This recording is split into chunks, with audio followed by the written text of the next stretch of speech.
और 80% का टारगेट बना होता है कि कम से कम 60 तो आ ही जाए, या फिर अगर नीट की बात करें तो कम से कम 700 नंबर का टारगेट बनाओ तो 600 तो आ ही जाएंगे। तो ऐसी बातें आप लोगों ने बहुत सुनी होंगी।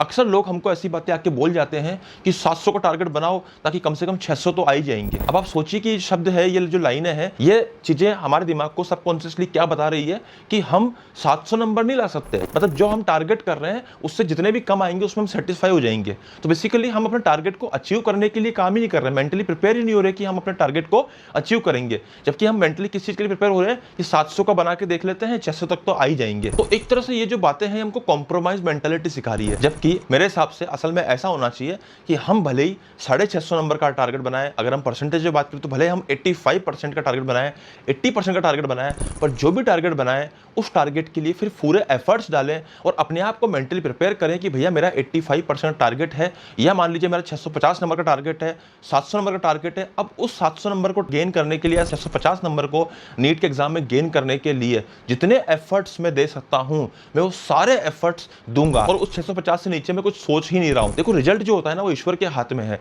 बट मुद्दा यह है उस टारगेट के लिए जो रिक्वायर्ड एफर्ट्स है और हमारी मेंटल जो स्टेट है वो एग्जैक्ट होनी चाहिए ताकि हम एकदम प्रिसाइज तरीके से खुद का लक्ष्य निर्धारित कर सकें और उसी के अकॉर्डिंग काम कर सकें। धन्यवाद।